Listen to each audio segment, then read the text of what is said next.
Hey y'all, I'm Kelly Moody and you're listening to the Ground Shots podcast, an audio project exploring our relationship to ecology through conversations and storytelling with farmers, herbalists, craftspeople, naturalists, artists, and more.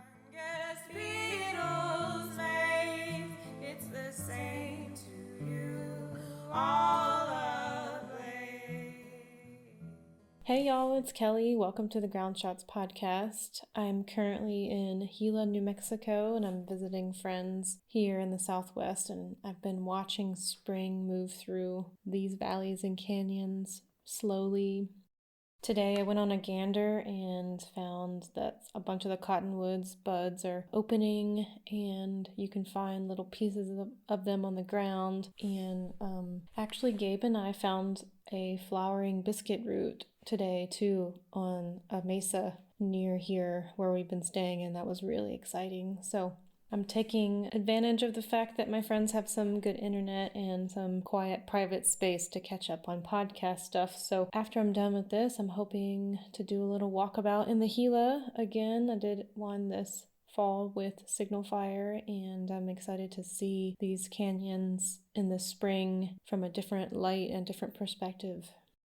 This episode of the Ground Shots podcast features an interview with the bookbinder and craftsperson Jim Croft, who I've gotten to know over the past few years by teaching hide tanning classes for him during his bookbinding classes. And I've had a lot of people ask me to interview Jim over the past couple years, folks who follow me on Instagram who are bookmakers and bookbinders who either know him or have heard of him and just know how amazing he is. And so this past summer he agreed to do an interview, and I got some help from Brien Beidler, who was in the podcast a couple episodes ago, to interview Jim because Brien and Jim are great friends and they teach together, and so Brien has his own experience with Jim and kind of knows what questions to ask as well. So to give you a little bit of insight about Jim, according to their website, he and Melody, his partner's website, Jim is a medieval bookbinder and papermaker. He is internationally known for his skills, and he travels annually to various locations in the U.S. to teach students how to make books with wooden covers and brass clasps. In the summer, he offers a 2-week intensive workshop teaching students how to spin thread from raw fibers, make paper, create book covers from raw wood,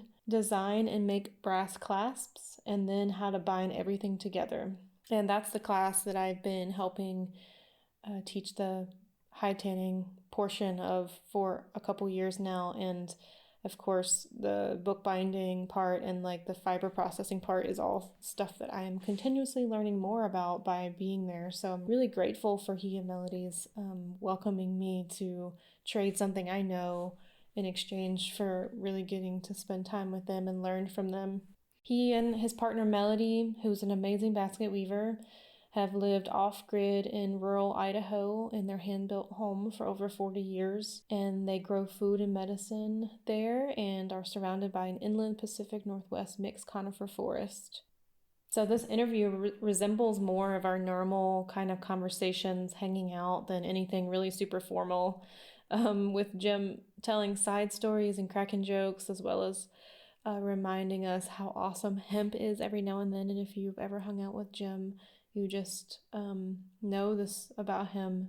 He's full of stories, and he does love telling you about like how underappreciated hemp is. It's true, and he has a lot of facts to back it up. So this snippet of a conversation will give you insight into what it's like to hang out with him or learn from him, and how rewarding it is to just be around him and like hear these stories. So his knowledge isn't just about books, but all kinds of stuff like woodworking, other kinds of crafts, and history, homesteading. He's always experimenting and working with materials, and he talks about that a bit in the podcast. And through that time of experimenting, he really has gained a lot of knowledge.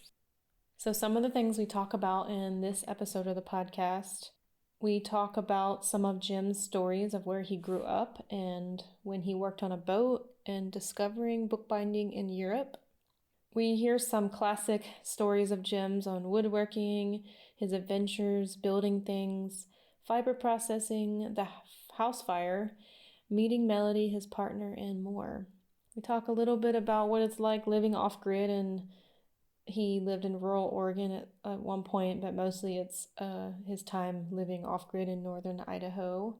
We speak a little bit about making and building as much by hand as possible, investigating craft and materials through regular experimentation and engagement, a little bit of history on bookbinding, fine binding, and papermaking, and it seems like in a way Jim is like a walking library on that kind of information. And of course, some thoughts on hemp and flax. We speak a little bit on making bone tools and how Jim really focuses on that a lot. We speak a little bit about mostly using hand tools to make books. We talk about Jim's relationship with scavenging from logging sites, junkyards, or abandoned buildings to make things. We speak about book conservation versus repair, and this is definitely a field that I don't know a lot about, but coming to spend time at Jim and Melody's, I've started to learn more about it by just meeting some of the students that come and take his classes. It's like a whole other world, and I did a book making class at Penland School of Craft a while ago where I met a few other people who were involved in book conservation, but it's really an interesting field, and there's so many different kinds of people that are in that field.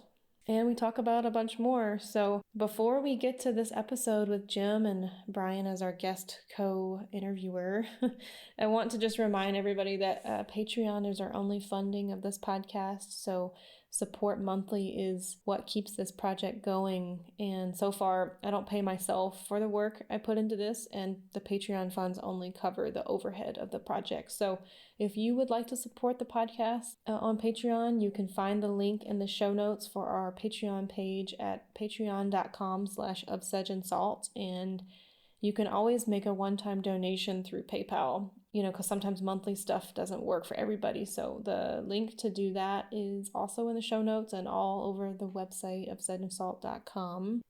And with that, let's go ahead and get to this episode with Jim Croft and Brien Beidler. Thanks for listening, y'all.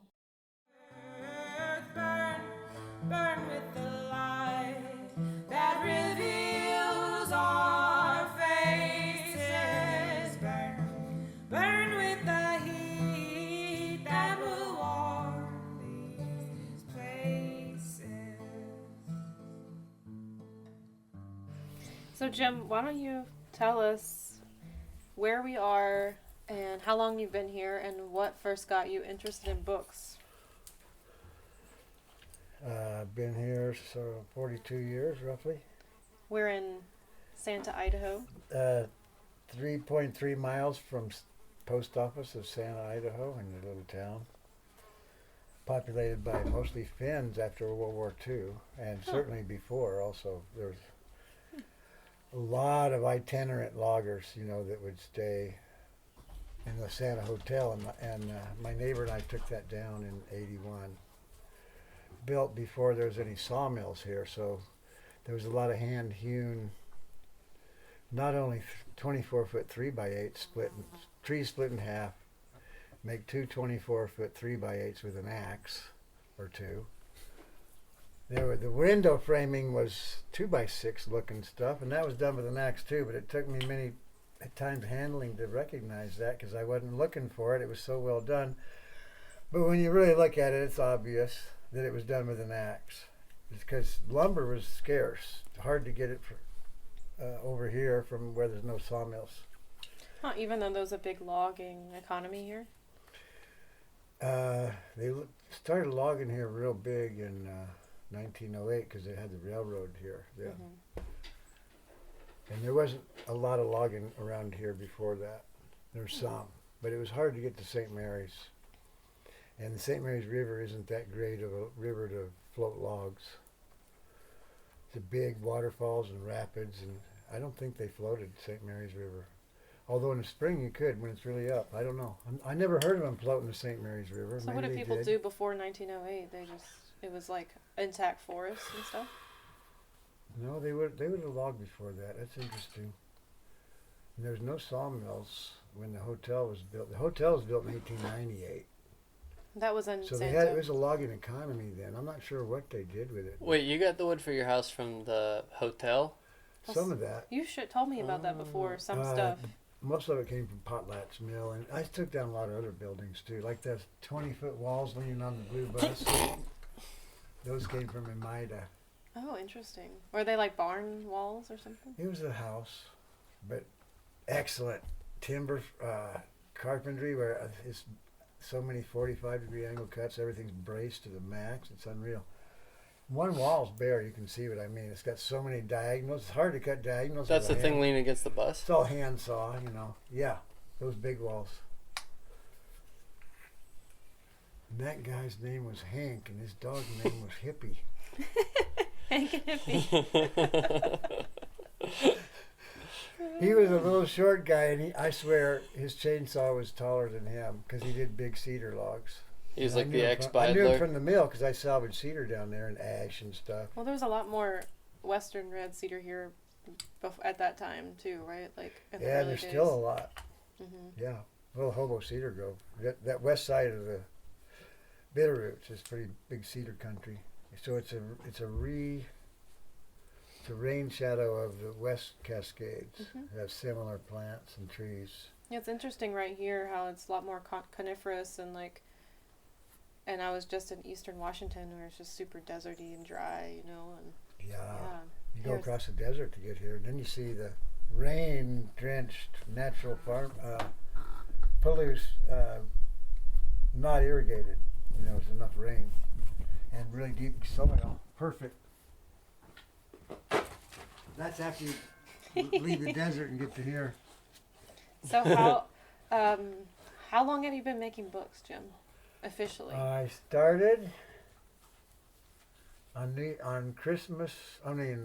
Halloween night, 1970. I called my friend because I'd hitchhiked from Connecticut to Kansas City.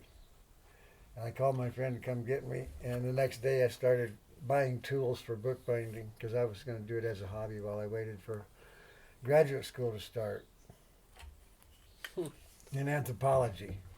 So I had 2 months there where I started binding, learning from Aldrin Watson hand bookbinding that somebody gave me for Christmas because I expressed interest in it before I went on my big European cruise. You told me one time that you saw a book in Europe when I don't know if you went hitchhiking around Europe and then you were just like. Yeah, the Lindisfarne Gospel in the British Museum, yeah. I got goosebumps and my hair stood up.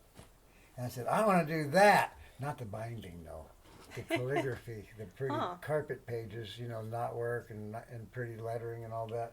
That's what I wanted to do. The book was like, I didn't even think about the book. Oh, you don't even really. But the book is what turned me on because it was a book, and I already loved books anyway. Wait, so what year was that you went on the little thing? That would have been, I did the Rhine in April, May, so that would have been June 1970. Oh, and then when you got back from that trip was when you started buying the tools? I got back Halloween night because I helped my uncle move to Connecticut from Kansas City. And instead, he gave me plane fare, but I just kept the money and hitchhiked. And they knew I was doing that. So you grew up in St. Louis? No, I didn't ever live in St. Louis. Oh, your mom was in St. Louis. She moved there after you grew up in Missouri? Let's see. Born Kansas City till 3rd grade. Fort Smith, Arkansas, 4th to 8th grade. Waukegan, Illinois, freshman. Wow. Blytheville, Arkansas, sophomore, junior. That's the home of the National Cotton Picking Contest, whites only. Oh God. And What? first semester senior year back in Fort Smith at the high school. Second semester senior year, high school in Guam. 2 years of college in Guam. 2 years of college at Texas Christian, Fort Worth. Degree in history at the last second.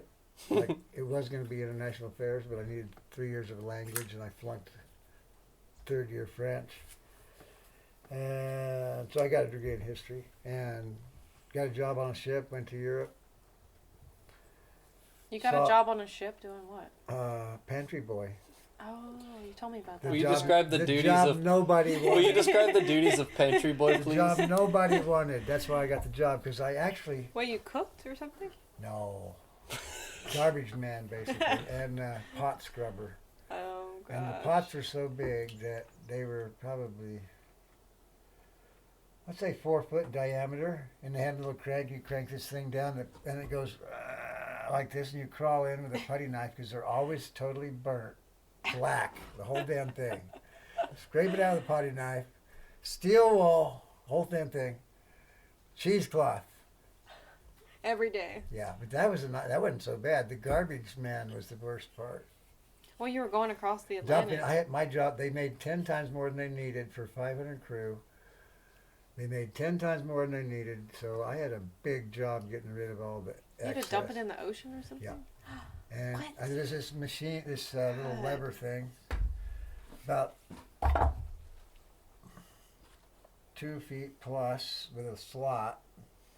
You pour it in there. The cooks, when they're on, you'd put cheesecloth in there to make my job a lot harder because cheesecloth wouldn't go through it. So I had to pull out the cheesecloth. Dripping garbage, especially if you're in port for 3 days. You can't dump until you get out to sea. And sometimes they were mean, especially one guy. But then I had to clean the drains out with my fingers, it was so greasy in there that you had to hold on. You would fall if you didn't hold on with one hand. You always had to have one hand on the railing. And it wasn't that rough at sea, but you would be on your ass if you didn't hold on, because it was all frying. My job to keep everything swabbing the floor all the time. The drains would get stopped up, and I have to get in the giant greasy mud puddle. I have to get in there and clean them out. And that was it. Oh, and then when I went to visit my brother, he was going to escape to Sweden. He built a kayak. Wait, where's your brother? Where was your brother? He was stationed in Germany Getting ready to go out to Vietnam. on a sole surviving son combat deferment, so he's not supposed to have a brother. Oh. As in Jim So wasn't supposed to His exist. brother cut his hair, beard, sort of hippie-like, maybe. Not really long hair, because I didn't have time to grow it that long. But he had gotten kicked out. So he gave me the kayak, and the first night out, I got a hernia lifting that thing out of the water to get down to the Rhine River. There were locks, but they're closed at night, so I got a hernia, and that was a draft deferment, because after you're out of college, they draft you. So I was drafted, and I got a 4F. I mean, no drafted, because I had that hernia. Oh, right, so you didn't go to Vietnam because Right. of that. I didn't get it. I hadn't have to go to service. They said, I'll fix it. We'll fix it for you if you want. I go, no, thanks. So I didn't want to go. I would have done something to get out, but that was very convenient. The boat that he built to get him out got me out. So that was cool. Mm-hmm. But I wanted to do books as a hobby when I got back to the States, because I love books, and saw a lot of books in the British Museum. I didn't get to the British Museum library, which is crazy because that was right in the same building then. But I didn't know much, and it wasn't until I talked to some rare books people, and I went into Tallis in '71. I hitchhiked to Tallis. They sent me to the Morgan and Carolyn Horton to Where's see. the Tallis? Tallis is like the primary supply for bookbinding, conservation supply, New York City. New York They sell City. my bone tools. Peachy hates them. PT hates him? Oh yeah, What's PT? Jeff Peachy. Jeff Peachy. Oh, Peachy. Oh, Jeff Peachy. Yeah, everybody knows Peachy. See, I'm just a little Well, now skills you heard it. person here. That's I a don't know that's who a these name. people Well, are. Brady Kelly. That's a name that's easy to remember. He has a great blog on all kinds of stuff that I hardly have ever seen any of it, but Because you I don't know look he's at blogs, popular. really. he's and well deserved. He's Yeah. good. He teaches sharpening, and he is blowing away the mythology that you can't use sandpaper to sharpen. Because there's a huge mythology, not only in bookbinding but woodworking too, that you can't sharpen with sandpaper. And I've been working on that ever since I heard that from so many people. I said, well, I'm going to sharpen with sandpaper because I know you can do it, because everybody says you can't. And he believes that as well. Well, he right? uses sandpaper. Yeah. And if you read his write-up and teaching sharpening to the people in Salt Lake, it's like he's some kind of god. And he deserves a lot of credit. He's good. So you came back from Europe, a big expedition to Europe, and Just started bookbinding and waiting for graduate school. When graduate school got going, I was so into bookmaking. It was so fun that I just kept doing that. You were studying anthropology where again? University of Kansas. Like a master's, but then you didn't finish. Well, actually, they didn't really let me in graduate school. I took graduate courses, but I was too weird. And you have to have 2 good recommendations. I couldn't find anybody that would. Oh, Jim.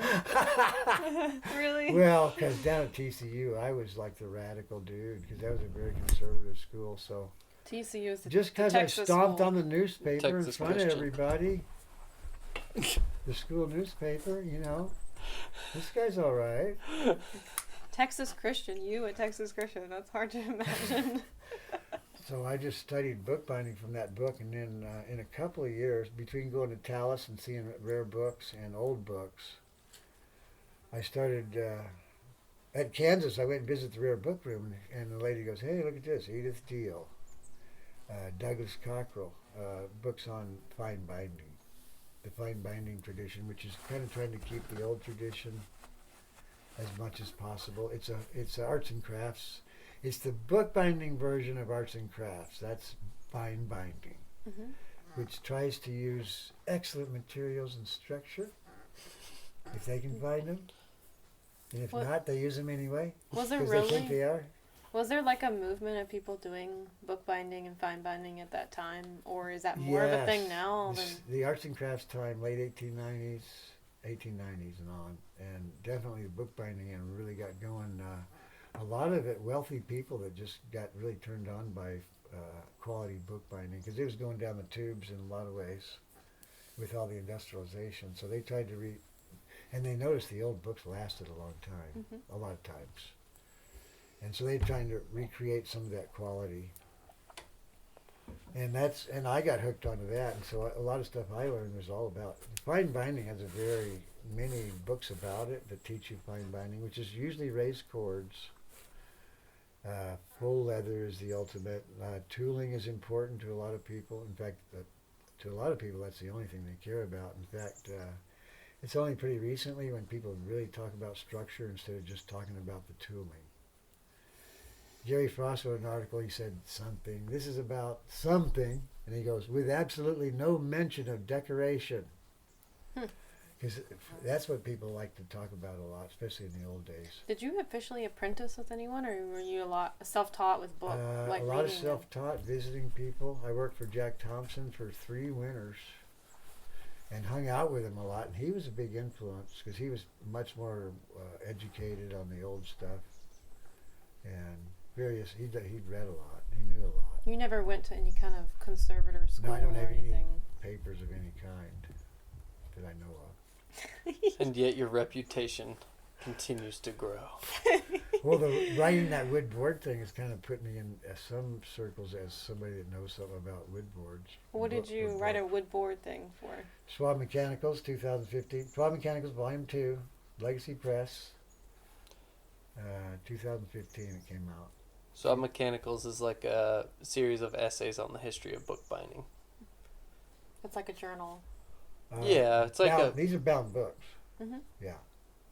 But and then the Legacy Press publishes books on like print, paper making, and bookbinding history mostly. Cool.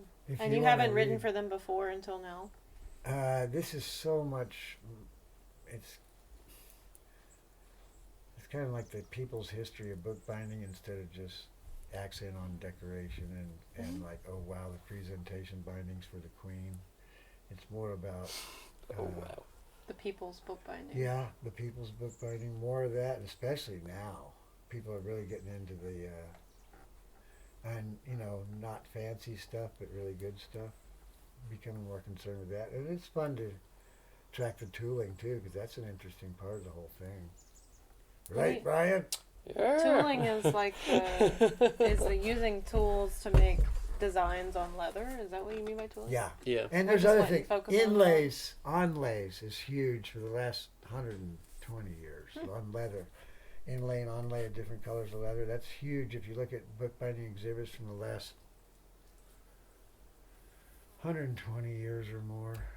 And people are still doing a lot of that. And it's so-called design binding, which is usually associated with fine binding, but we're talking about design binding, which is all about the usually something to do with the content in the book, some kind of picturesque covers that had to do with the theme of the book. There's a design binders, like England has a whole journal, designer binders, meaning they're really into the design and assuming high quality, like fine binding. And they have their own style. And I started with all that. So how did you go from like not finishing an anthropology graduate? I just started making a living selling in head shops in Lawrence. What were you you told me what you were selling? $3 for full cloth little blank You book. sold your little books in head shops. Head shops for $3 each. Early, God. early, incense. What's that incense? Everybody. Patchouli. Yes. Definitely patchouli. T-shirts, stuff from India. A lot of stuff from India because Just that kind of thing. They got the hashish culture and all that stuff. And Renaissance fairs and stuff too, right? Yeah, all that. It was really booming in the 70s. So When did you little first blank get? books were really cute.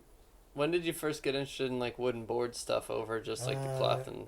Moving out to Eagle Creek in '72, I started getting into wood boards. What's Eagle Creek? Getting my own wood, and just a lot of it. I had a rip saw, and I was patient, just regular carpenter rip saw. I did a lot with that. And Eagle Creek's just outside of Oregon. Yeah, you can ride the bus from Portland. It's like that's where the fire. 45-minute bus ride. It ends in Estacada. That's a different Eagle Creek. It's southeast of Portland. There's two apparently. Oh, there's Oh, one. yeah, This there's one's several. not along the Columbia River. No, that's a different one. Oh. Yeah, there's Eagle Creek southeast of Well, Portland. Brien was saying you lived like completely off grid, like I away did. from civilization. What were your two tools? 72. When I moved out, I had a bookbinding shop. I had all the bookbinding stuff. I made lying press. I made sewing frame. A guy gave me a sewing frame. I had all the stuff, bookbinding. And you lived in like a tent or something out in the No, it wilderness was with it your was a bookbinding gear? 1870s homesteader cabinet people had lived in, and it had like this thick of sheetrock and stuff on it. I tore all that out and down to bare wood. It was cold because it was just like rough cut 1x12s, lapped, double. That's what it was. That's 1870. Wait, like the same way as the shower in the bathroom? Yeah, right. That's right. That's good. With roughs on, and it was cold. And I put long windows in there because the guy it looked like my place. He was an auctioneer, and he rented out cabins for $20 a month, and he had a real house for more money. He had 3 cabins for $20 a month. Oh my God. And you could do an extension cord if you want electricity, and you had to go to the well for your water. But what were your two like homesteading tools that you started out with? It was like coping saw and a hammer. I love that. And I started doing a lot of secondhand store and learning woodworking, doing the Eric Sloan. That's when I really got into Eric Sloan, like then, 72 and on. So you spent a year or two there. 4 years. 4 years there, and then 4 long bachelor years. Love me. Rarely or never. You know what I mean?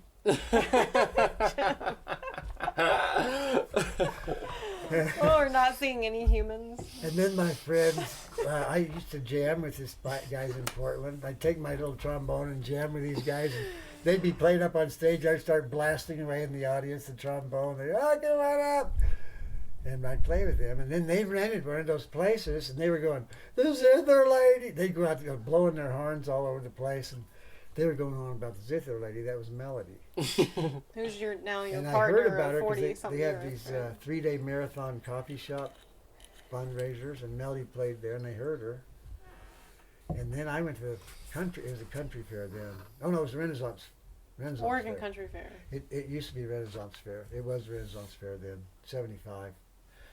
And she met my neighbor that was a dulcimer maker, and she's playing her zither for him, and I'm there chopping wood for my friends who were doing a food booth. And she had her circle square Guatemalan skirt on, and she's playing the zither. That's the zither lady. What'd you do? Like, I want. He's like, boom, boom, boom. I got a really cool blank book in my hand. Here. She's like, thanks. Out the window. Yeah. Thanks. You know. Because she was really cool and like kind of this goddess she or was whatever. very slinky. Wait, will you explain why the circle square skirt was so appealing to you? Because of my symbol. I know, but will you explain the symbol? Well, square peg in a round hole is supposed to be undesirable, like you don't fit in. It's also a secret of timber framing is you put a squarish peg in a round hole to hold timber framing. So that's the other side of it. So And the you dowel are. says circling the square and squaring the circle as a good thing. The dowel says that? Dao De Ching, yeah. That's one translation anyway. So based on that, that's my watermark, one of them. And then I she had a was brass wearing. stamp. I still have it actually. It went through the fire. The brass stamp with a circle square that somebody cast for me. Yeah. Somewhere. The fire. It And was the, kind of soft now. It's annealed. Hmm. I guess you could just hammer on it. Now, how would you harden that? By, I guess using it. No, because then it would mush out. Wait, the steel? The brass cast thing went through the fire, so I know it's annealed, real soft. I never your done house anything. fire. Oh, so how to harden It it? was preserved. Must have been in my cabinet, metal cabinet. Oh. So those things made it through. That was that brass I gave you. It was in the metal cabinet. That's the only reason it's there. It's so bendy. Because all my rolls that I used were out. Those are Toast. melted. Yeah. So Jim, do you RIP. feel like your 4 years at the Eagle Creek cabin gave you time to really focus on honing in on bookbinding? big time. And woodworking and all the self-sufficiency stuff. And what I thought I was going to get done in 3 months, I'm still trying to get done now. Really, you look at it, you think, okay, let's see, I get the truck running, learn woodworking, bookbinding, grow all my food. I didn't have blacksmithing in mind then, but, and by September, I'll have it all done. Building. I built a lot of stuff there. I did a lot of building there, timber frame practice. My brother even moved in and built a boat. He lived there with his first wife, for a while. And I followed him in woodworking. He built the first dovetail together squat outhouse. It was just a platform, there wasn't no house, but just a platform. And I copied that. And he built the first faux saw. Well, it's a wood frame saw with a twist stick. He built one of those, and later on I built one of those too. So I kind of followed in his lead. And he was, I'm only using hand tools. I did that. You really have always only used hand tools, right? I did until '94 when I realized I could sell bone tools, and I got a call from Boise for the state. He paid me to do a lot of the early state law books, the Senate and House Journal. And he said, you got to give me a bid over the phone because we're going to lose the money if you don't give me a bid right now. So I made a good bid, and with that money, I bought a baby belt sander, a baby bandsaw to start bone tools because I could see that I could sell those things. The only commercial success I've ever had is selling and teaching bone tools, so it was great. But kind of an odd thing for me to do, in a way, since I don't like to kill things. And I'm not squeamish about animal parts, but the actual killing is a missing link in my connection. Well, it's interesting you were talking about cleaning out all those pots, and then I'm imagining you boiling down elk bones and guts and marrow and all the stuff that you do when you make bone tools. And I'm like, well, fresh is not bad, but I got a lot of really putrid stuff in all levels of putrefaction that I dealt with. So that's a different story. And I don't even mind it. That's all. Salvage, I'm good at salvage. I don't mind. Like if I'd killed all of them, I might have more feeling or something. But a lot of people ask, did you kill all those animals? Did you hunt all those? So you're like, no, I just scavenged. 50 or 60 bones tools for sale. Huh. But I guess I could imagine that's what I do for a living. Yeah. Wait, so after you met Melody, you're chasing her around in the circle square skirt, and then Oh, and she was missing. Well, that night, I hitchhiked in from the Grand Canyon. No, from Phoenix. I stopped the Grand Canyon with my trombone, played the trombone in the Grand Canyon. I was impressed. It was huge. I only seen pictures of it. And hitchhiked all the way to the Oregon Renaissance Fair. We got there about midnight. Drum circle, the Tower of Drums was going strong. I hung out there. One by one, all the drummers drop out. Then Artist the Spoon Man, who's famous in a song by Soundgarden, and plays on it because he's a Seattle street character spoon player all over the world too. He was going strong. All the drummers were gone, and then it got dawn. He played solo spoons for, I don't know, an hour or two. And I was still awake, and it got dawn, and he quit, and I started playing the trombone. And right then, Melody was finally starting to go to sleep because this goat that had been making a lot of noise every time she went to sleep was finally going to sleep. And I hit the trombone and woke the goat up. And that's the first she knew of me. She figured out, oh, I was that guy. The trombone guy. With your trumpet. Woke her up, woke the goat up at dawn. A goat at the organ. Finally getting to sleep. Anyway, she got mixed up and she couldn't find those people to get a ride home. And I said, I'll give you a ride. In my 37 Chevy. I had it running, ready to go out. I was so happy. And she said, oh, there they are. Bye. And then it's like, wasn't supposed to happen. But she sent me a postcard about a month later. Said, come to the Doofer Threshing Bee, which is out by where she lived, east of Mount Hood, and bring your saxophone. So I hitchhiked out there with my trombone. I had a truck, but that would have been expensive with that truck. So I was pretty poor. And by then I was living on oatmeal, raw oatmeal, and honey. Raw And I'd oatmeal. cook beans sometimes, tortillas. I started out with bread when I got home from Europe. First thing I did was make bread, but after 4 or 5 years of that, I got into raw oatmeal and honey and beans. And You just ate bread for 4 years? well, I mean, just as far as making my own. Oh, bread, yeah. making You my grew own bread. food, too. I wouldn't say I had the, what would you call it, textbook diet. You can imagine me by myself, what I might come up with. I'm not really picky. I eat a lot of bread and hamburgers. And, You're just eating to make the hungers go away. my mom says, eat to live or live to eat. So you found Melody at this... Yeah, and let's see. She got pregnant that night, and we had to find out if we liked each other. And I knew I liked her, but she didn't know if she liked me, so we tried it out. She came over there at my place in Eagle Creek and did the crosscut saw thing where you find out how your marriage is going to go. You get on the crosscut, and whatever happens on the crosscut, it's a Scandinavian cultural thing.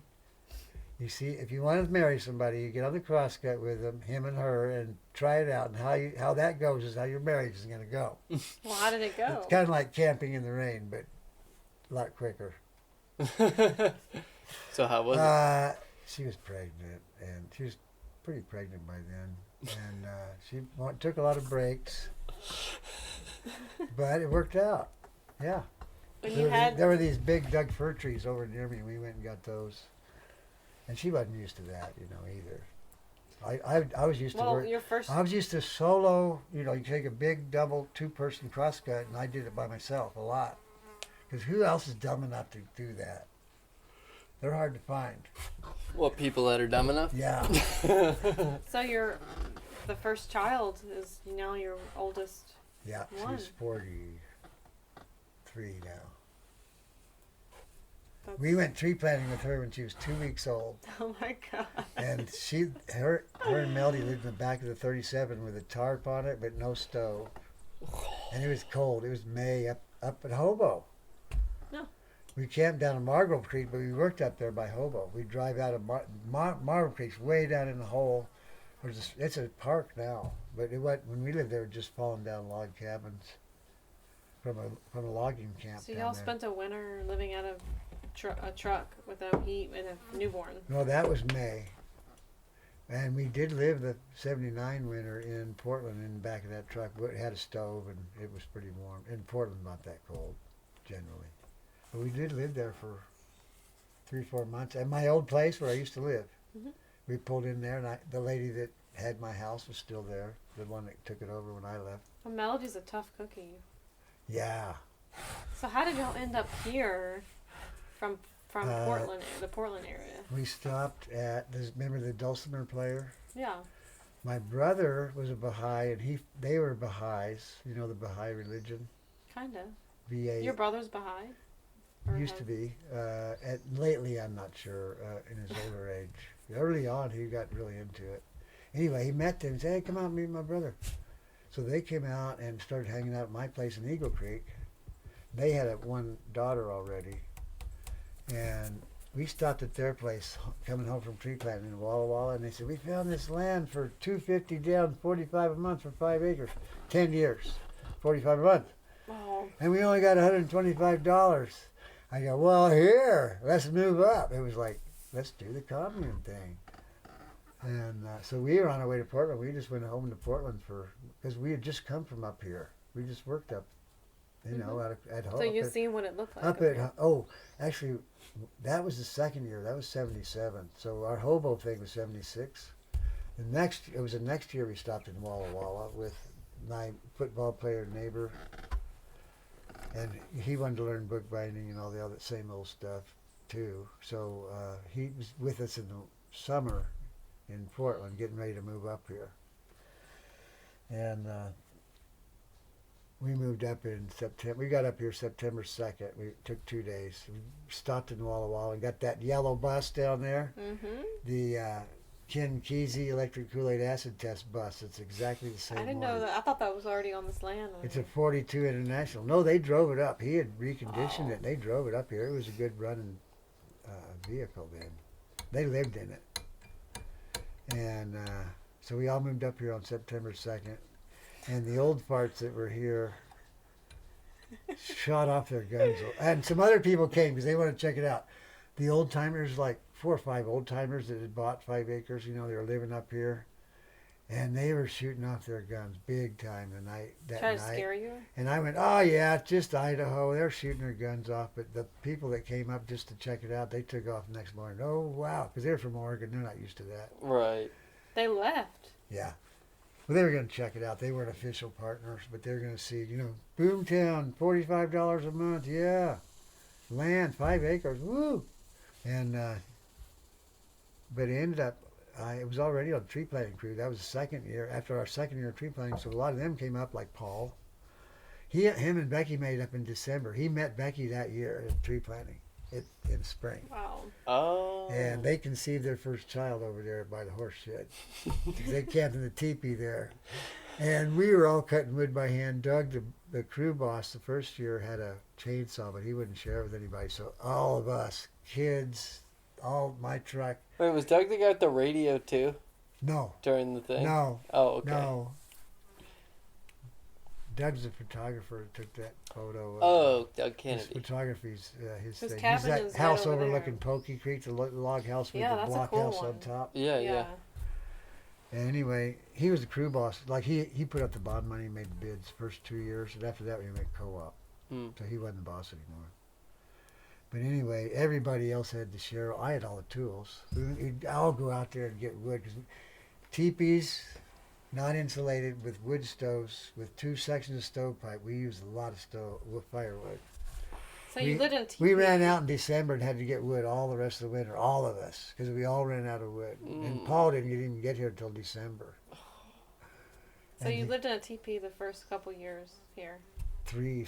Well, we spent the second winter in Portland working on the truck and working for Jack and tree planting too.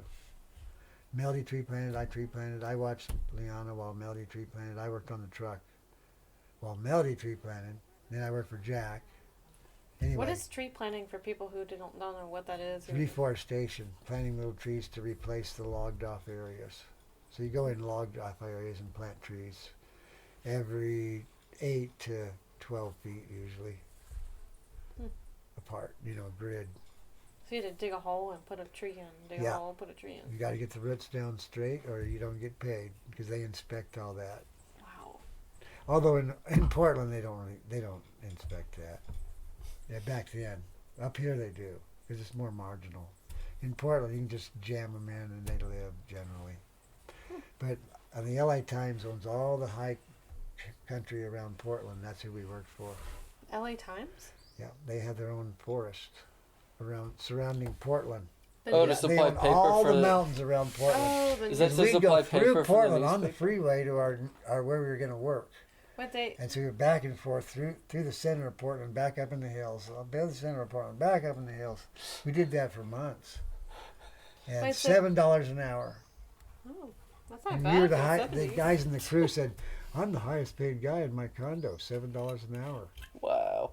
Wait, so But that was 79. did the LA Times have that for us so they could make their own paper for Yeah, the that's the idea. newspaper? And they sold logs and stuff too. It was their investment. Yeah, that's the thing. And I always tried to get permission to get logs out there, and they'd always say no, because they had an office right close to me. And I got in with the forester, and he goes, there's another one of those people stealing wood. I would call in, but they'd never do anything. And I was out there a lot anyway, because I'd sneak out there, because they wouldn't give you permission. It was just total waste. I mean, just so much in piles and burned and all that. And so, anyway, I found that out later after I moved away. So I didn't have to be quite as worried. You never know, but. So it seems like even when you first got here and before that, you always have been kind of into scavenging. Like, where Oh, does that come yeah. from for you? I moved up here because the wood was so nice and not many people, and the price was right. But I wanted to move up here when I saw how much beautiful cedar logs there were left in the woods by the loggers. I wanted to move up here and play around up here. So it was nice to find the cheap land. And then our tree planting crew bought neighboring 5 acres with another wave from the Rainbow people in mid-'80s, and that made a big village here until the last of the descendants graduated from high school, I'd say about 8 years ago. So there's probably, I'm guessing, 25 kids raised in this back in the back part of this subdivision.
Restore is a dirty word. Repair is a dirtier word.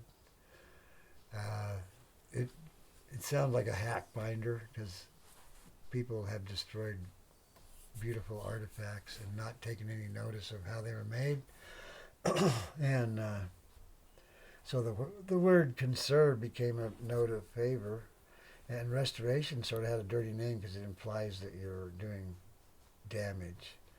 In fact, you were there maybe when Peachy got on my case. I was telling him about my even better than perfect binding. Oh, yeah.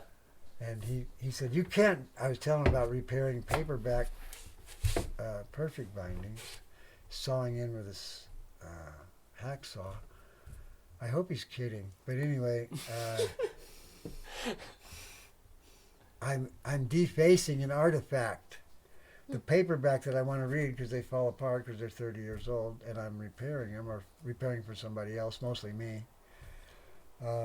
I'm defacing them because I'm cutting into them. So the word conserve is what everybody wants to be. They want to be a book conservator, not a repair, not a restore. There's a huge buzzword for the last 20, 30 years, ever since people started being aware how many beautiful artifacts were destroyed as bindings and put on a modern binding and destroyed all the beautiful old stuff. So nobody wanted to be accused of destroying good old artifacts, so now even up to a paperback. According to Peachy, he's over the top on that I'm destroying an artifact on this pretty common paperback. Anyway, do you understand? Yeah. Do you understand? What do you think? What do I think? Yeah, I mean, that whole thing, you know what I'm talking about. Yeah, I mean, I don't know. I feel like if you're using a hammer and the handle breaks, you should be able to put a handle back on the hammer and use it without feeling like you're destroying an artifact. Well, there's such a stigma that no matter what you do, you want to be called a conservator. If you're a box maker, you're still a book. Well, that's the you're whole a book craft conservator because boxes thing, you know? conserve; they don't repair. Well, a lot of it has to do with like the desire to preserve the book as an object and as an artifact, not as a functional thing. That you actually engage with. So the thing was that people were like, oh, the binding on this is broken. I'll take it all apart, throw away all the old stuff, put a new binding on it. And whereas now the focus is on preserving as much of the history of that object as possible. So it's like if you have this book that has this dent on the corner, instead of repairing that, you leave that dent on the corner because what if that was when George Washington got the news that the British won a battle and kicked the book across the room. Like, that's a cool story. It tells a story, and so you want to keep that with that item. And so it's not just like taking things apart willy-nilly to fix quote-unquote broken objects. It's more focused on, like, especially in library and institutional settings, it's like that has kind of become the focus rather than like fixing something broken for someone to use again. Yeah. And it's not to use. You put it in a box. It's expensive to fix it, and it may be more important to conserve it than to fix it for use. Where do you fall in all this, Jim? Because you're kind of an anomaly. You're a conservator, but you also make these medieval era books with wooden boards, and you make all the parts of the book, and like you're into making like something that's historically somewhat accurate, but then also its own piece of art. So I don't know, like, are you into conserving the history, or are you into creating something new that can be experienced by people, or like what, Yeah, Gary Frost said books from the ground up. Henry Ford wanted to build a car from American soil. So I'm trying to rediscover what took people thousands of years of human, passing the word down and discovery and research. Thousands of years of accumulated human knowledge on fiber prep, making skin, woodworking, bookbinding's not thousands. As long as they were bookbinding, they had it down, and Gutenberg ruined everything in terms of bookbinding quality and structure, because they had the ultimate book. Now, not every peasant could afford one. Paper is an old technology too, right? Not as old. Europe didn't have any paper themselves until the late 12th century, late 1190 or something in Spain or Italy and France. They all got a lot of paper making very early. 1200, 1300 was the magic year when they began to A make. lot of Chinese made paper too, right? Middle East. And that's the Chinese government stomped out the mythology of no, they kept the mythology of 105 A.D. Ceylon making paper, because archaeologists have found much older Chinese paper, but the government refused to acknowledge it. They found hemp paper from 7th century B.C. Why wouldn't Chinese. they acknowledge it? Because they got the mythology going, and it's inconvenient, and it maybe hurt their credibility because it's such a big heroic thing to change. Say, oh no, we were wrong. They're not into that so far. But the archaeologists going, oh yeah, well, here it is. But the Chinese say no, it's this. Ceylon 105 AD. But in 1300 they made paper that could be a convincing substitute for parchment, but it wasn't nearly as good. But there was so much demand, even by 1300. Better wire drawing, better stamping, probably multiple vat rather than one vat, if what one speculator says. Gelatin size, not starch size. The Arabs used starch size, and we got it from the Arabs through North Africa.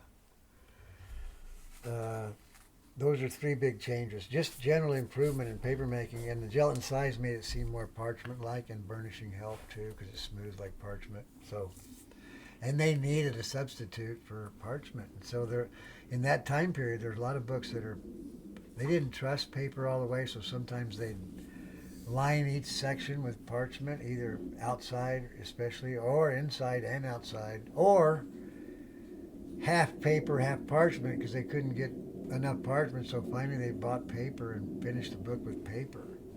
There's a lot of books like that. I say a lot, but I don't know how many. I don't know if anybody's ever written on that.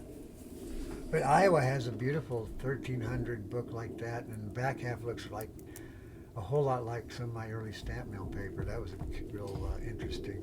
So do you feel like you're trying to make books that are historically accurate necessarily, or are you trying to kind of do something new with it in like the modern era? I don't know. Like mostly rediscover the quality of the materials and structure.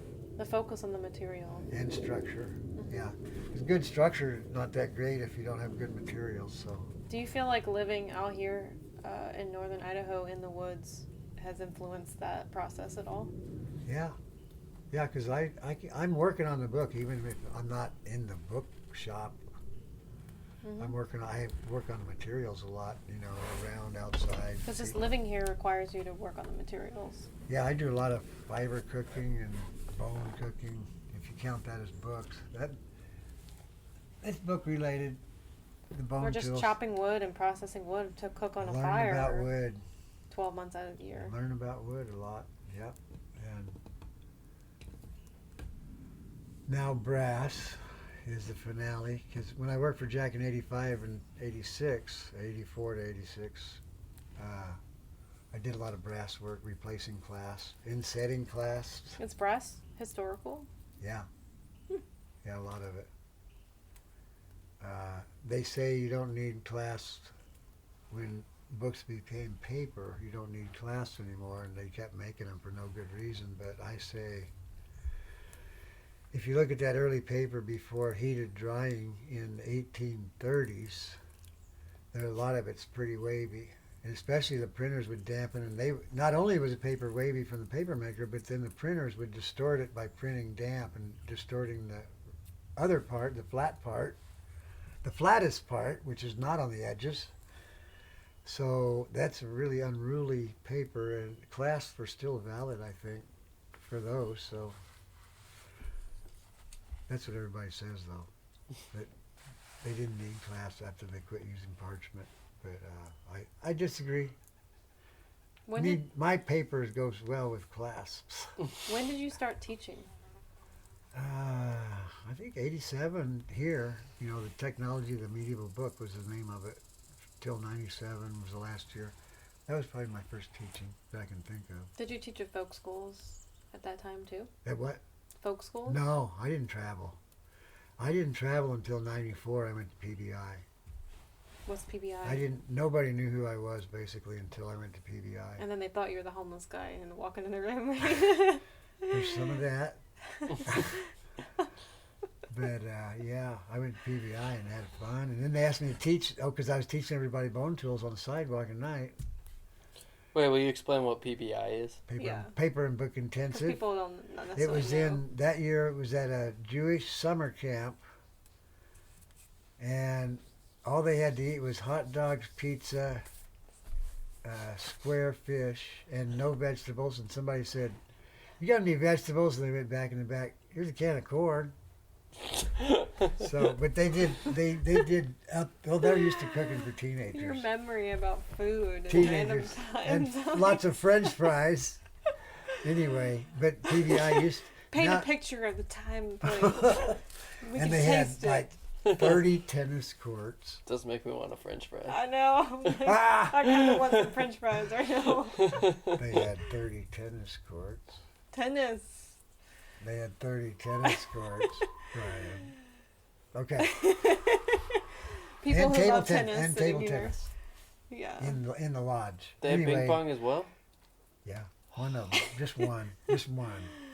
But anyway, they asked me to Enough. teach at PBI the next year, which was at Penland. So I got to do both, teach Oh. at PBI and meet Penland. Interesting. So, Penland is a craft school in North Carolina. right.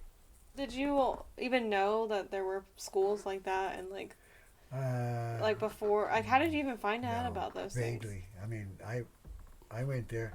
I happened to get there when they had the 25th anniversary of the Glass Art Society, and I was like 3 days early. So I got to do that whole thing at the glass blowers, and they all stayed up all night, and teachers were working with each other and making giant things. They had a great party, and I got to see I know, it. Penland's like party central. I got to see It's it. like That's when they historic. dedicated the new building. Because the blacksmith shop was right next to glass in a rickety wooden building. I know, it's still like When that. I was there in '95. Anyway, so somebody said at Penland, "This is my kind of church." And I went, "Yeah, I like that." And then I was not mad at Artist Books anymore because Penland made me go, "Yeah, I love Artist Books," because they enhanced the book and popularized the book. And everybody, that's good because we need that. And that was before the giant onslaught of the computer. And no book, no. Well, artist books are basically like conceptual books Conceptual is a key word, and they basically encompass like ideas in the pages of a book. And yeah, you're not necessarily trying to do that, but in a way, I kind of feel like your books as being made in the way they are and being plain, like without anything in them, is almost like a conceptual artist book. well, it's a historic replica. But it's like making a statement too, because Yeah. a lot of artist books are like people Right. buy a bunch of stuff and like. But at the same time, in the sense that yours is like, your books are a historic replica in terms of like materiality and structure and stuff, you can still look at like the aesthetics of yours. You can look at a Jim Croft book and be like, oh, that's a Jim I Croft know, book. Brian's like, your In a lot books of are going to be indistinguishable forever. Like, Yeah, and you have a you like style. Yeah. you've made. Not work. Those Bible corners. I mean, you have some books that you've made paper without electricity and use 12 sheets a day, and you pressed it for 3 years. Like, who the hell in the world does that? Yeah, well, You're the only that, one. procrastination and curing there's a very tiny gray area in there, and they overlap because curing actually does a lot for paper and Patience. paperboard time, just like that table tennis paddle. I think The paddle? it needs to cure. When it cures, Well, I got it in its press. That's what I mean. Now you don't have to worry about it in the car. Well, 'Cause you're otherwise, it might do some pretty. I know, I was worried for it. Even it's perfect straight grain, but still. Well, you are obviously motivated by money per se. It's about like the magic of the process. Yeah, right. I'll pay people to make a buck for them. That's what it feels like. I don't know, that's a greedy guy right here. I overlook all. I'm especially bad at estimating for repairs because, like, I want to work on it, and I want them to say yes. Conserving, you mean? Yeah, and no, I say repair. Really, what I do. I try to make them functional. That's my specialty, and preserving as much of the original as possible, and that's restoring, really. Restoring it to usable and looking like the original. That's my specialty in that realm. So I do a few of those a year usually.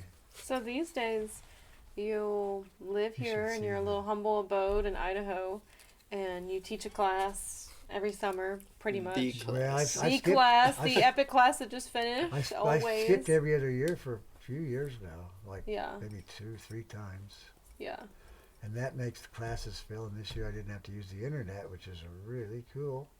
Although I'm sure Brien and I, who are on the internet, I mean, I've been telling people about your class and been Yeah, probably all linking it helps. and It helps. being like, hey, everybody, you should go visit their website. Still word of mouth, though, in Old a Ways sense. Cargo Collective. It's not something he's having to do to fill it up. No. we got a lot of people to notify because so many people contacted us after it was all full. We had a waiting list, and nobody dropped out. It's pretty unique.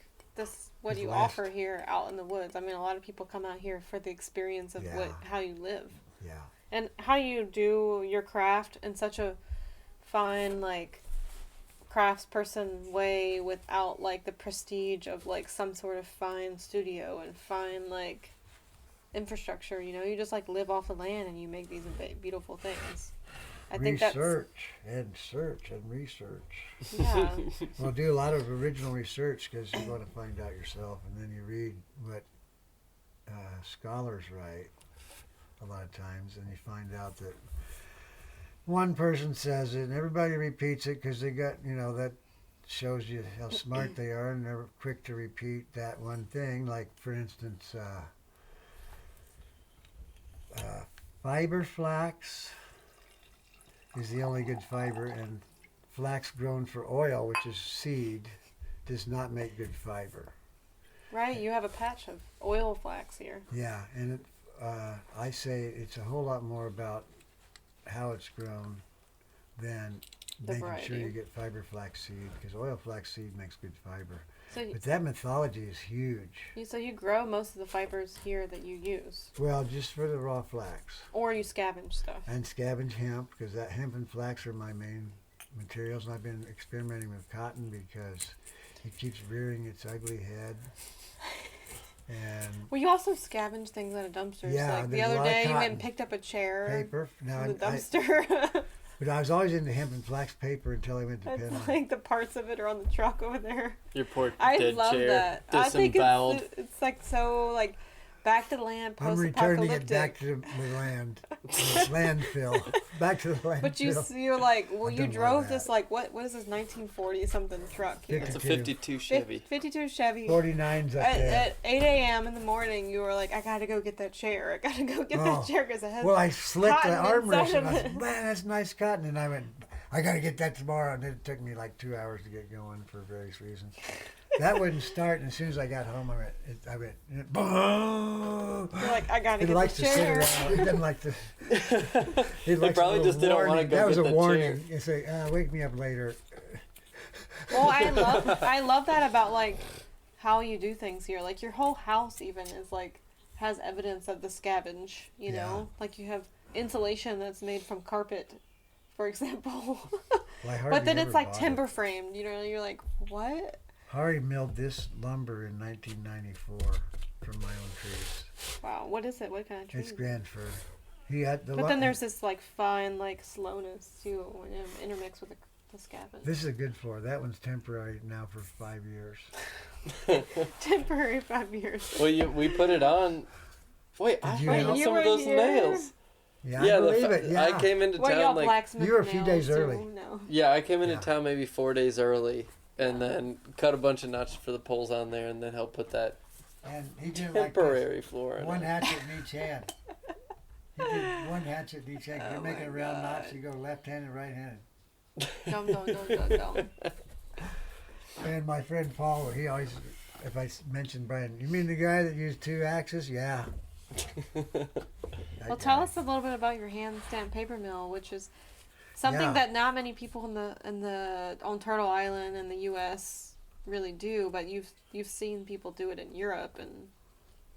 We stayed at a French paper mill with a stamper for a month. Yeah, I only saw it run. It only ran for a few days because his little beater that he finishes everything with broke down.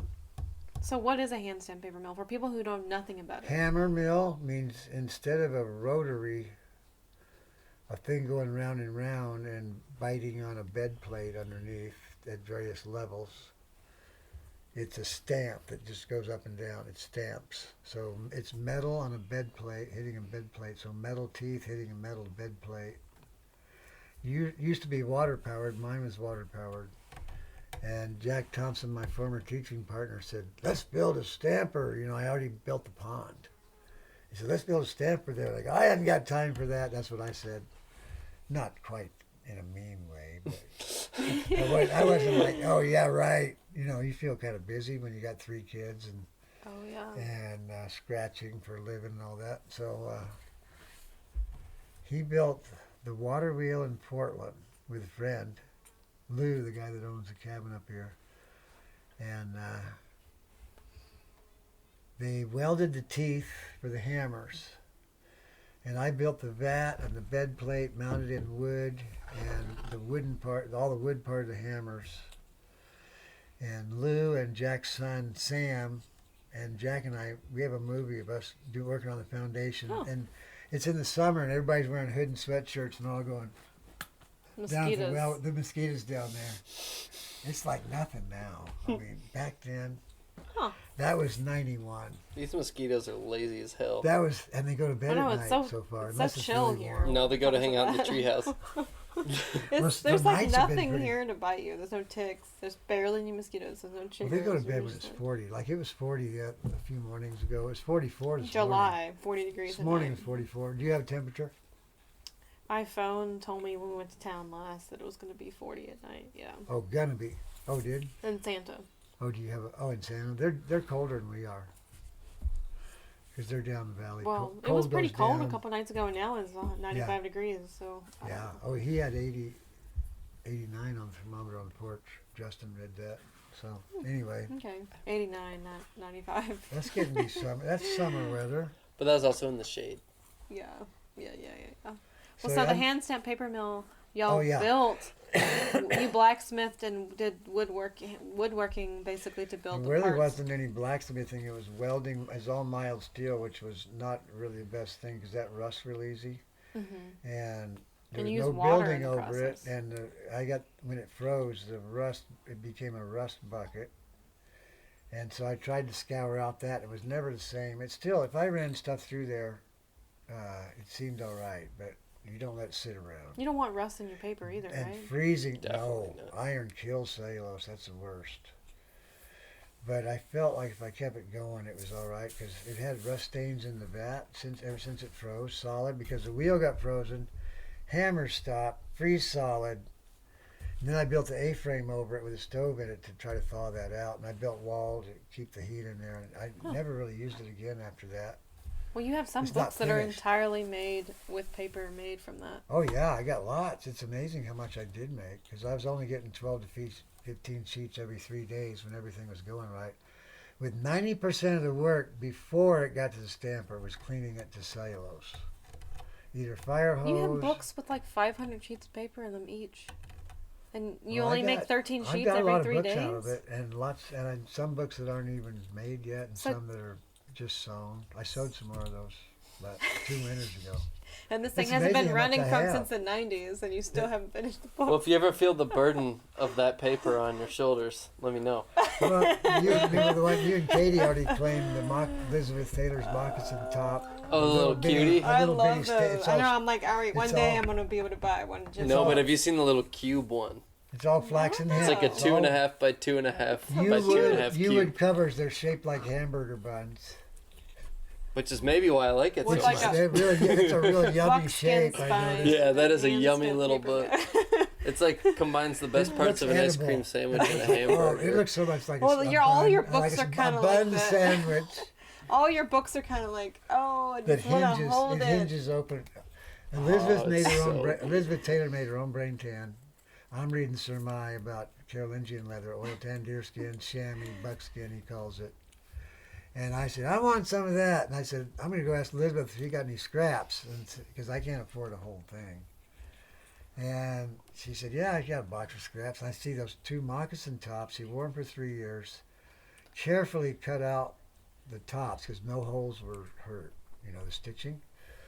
And threw them in the box. They're all dirty. They look like they're 1,200 years old, like that Charlemagne leather. And I said, I want those. And she said, those are the worst part of the skin. The uppers, she used the good part for the lowers, and that wore out, Mm-hmm. So I want that. I got 2 moccasin tops.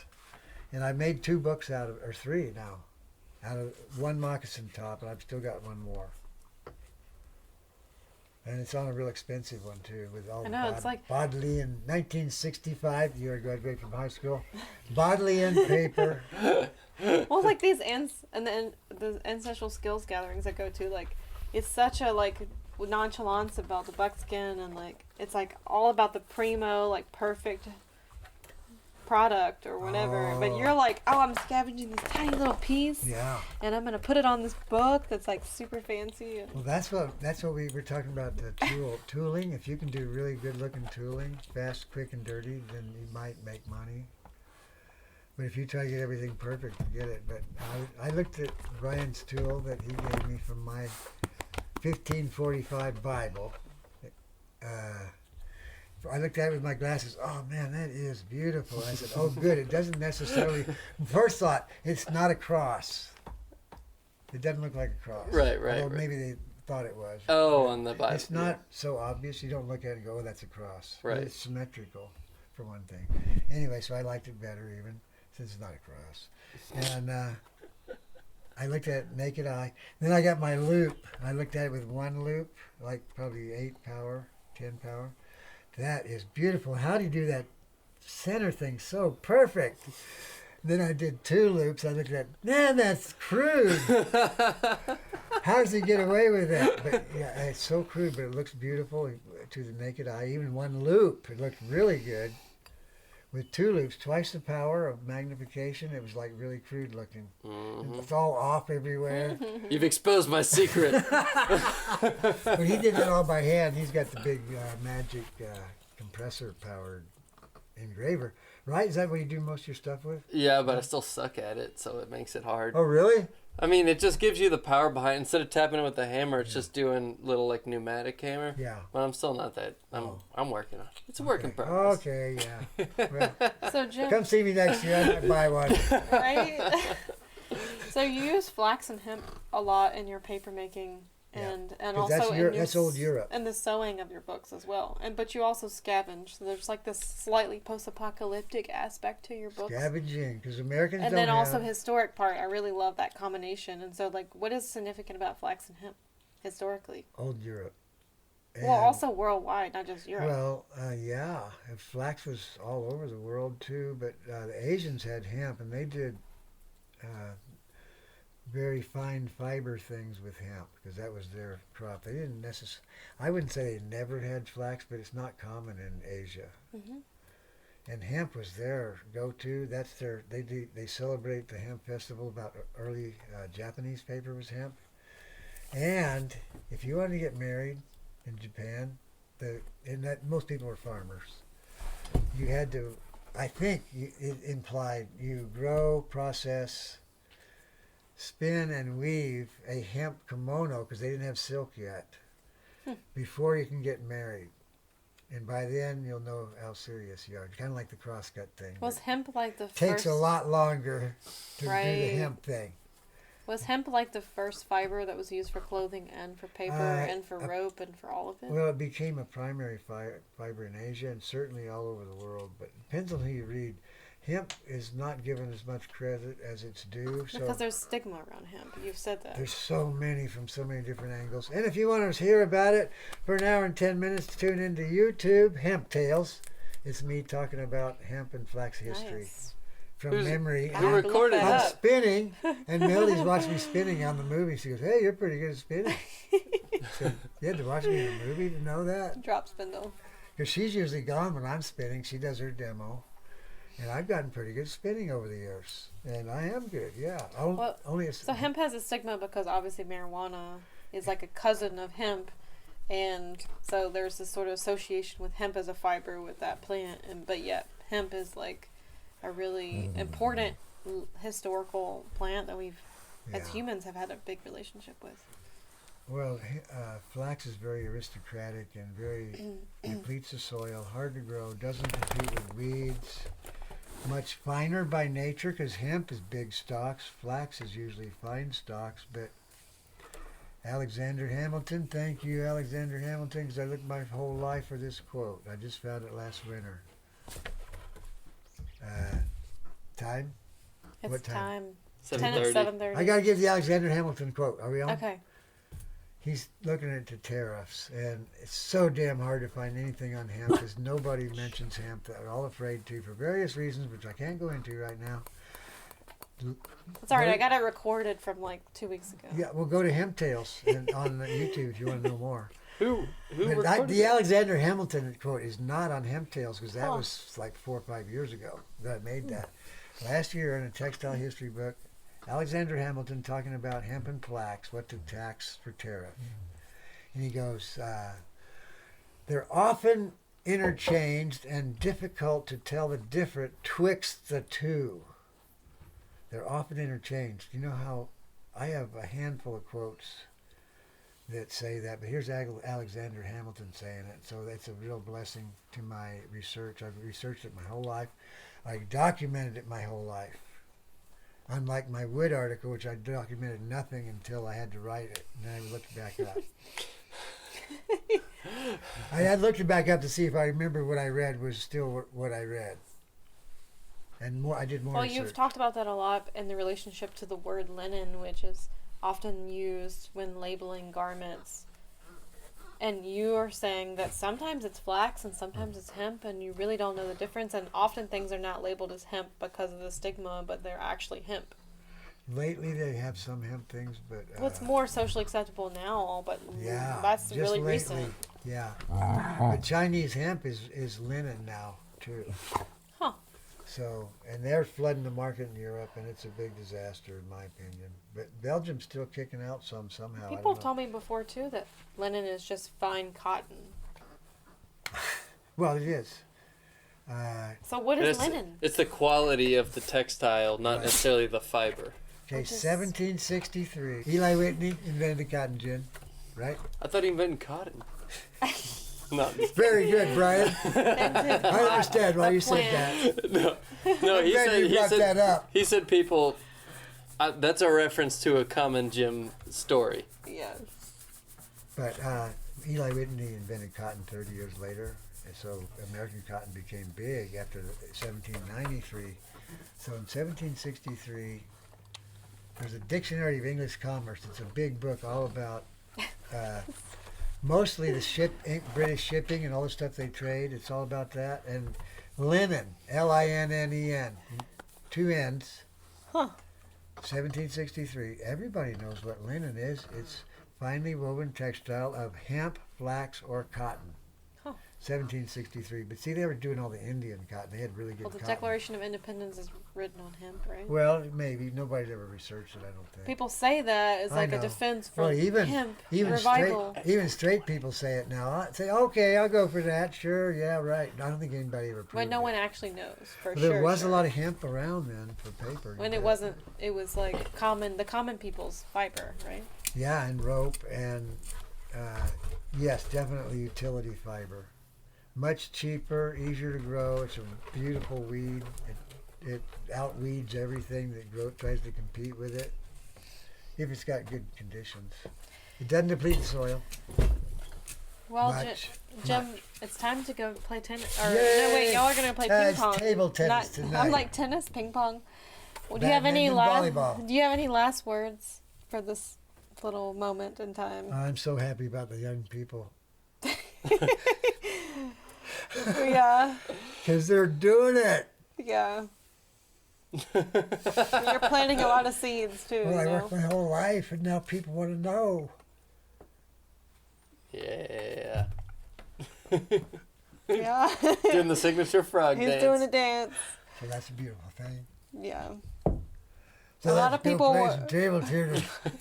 I think a lot of people will appreciate just hearing you talk about all Yeah, of these yeah. things too, you know. Right. Yeah, the primitive skills was a whole nother wave of young people that I only got a sense when I talked to you guys at the campfire. It's huge. It's bigger than me and mini me.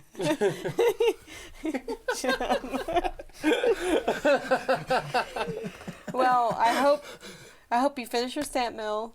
Really? And you get all the It's books coming. made that you want to It's get gonna- made, and it's you gonna make a happen. bunch more paper, Make thousands more I got to sheets. make 2x boards so before Hugh falls down. Yeah.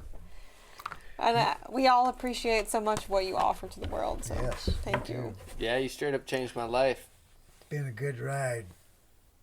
72. You're 72 now, huh? In 71. October. Probably gonna live to over 100. That's for October. Yeah, sure. we'll see. It only takes one little thing. AKA smashing the ping pong ball into your Yeah. face. No, I'm kidding. Yeah. Seeking together, I mean. Yeah. I'll bring Band-Aids, don't worry. All right. Thank you so much for telling Yay, some stories. that's cool, yeah. Let's go play some ping pong.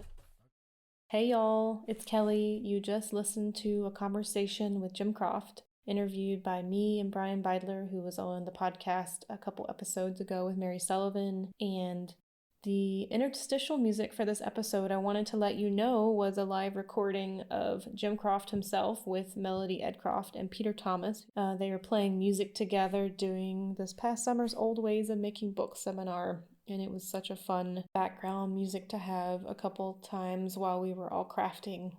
I have linked in the show notes a few relevant things we spoke about in the episode, including videos of Jim on YouTube speaking on hemp and he and Melody's website. It hasn't been updated a little bit as far as the dates for their classes go, but the best way to reach them to learn about when their classes are, or to just call their landline, which is on the website, or send them a letter in the mail. I think that's it, y'all. Until next time, thanks for listening. This episode of the Ground Shots podcast was produced by Opia Creative. Our music is by Mother Marrow. If you'd like to help us continue to make this audio project a reality, consider becoming a monthly supporter on our Patreon page at patreon.com/ofsedgeandsalt, where we have rewards like entry into patron-only giveaways, additional audio interviews, extra educational content, and much more. You can also share our work and give us a review on iTunes. Visit our website at ofsedgeandsalt.com to see what else we're up to and a log of our episodes when they come out. Check out our show notes for information about how to find us and our guests. Until next time, y'all, thanks for listening.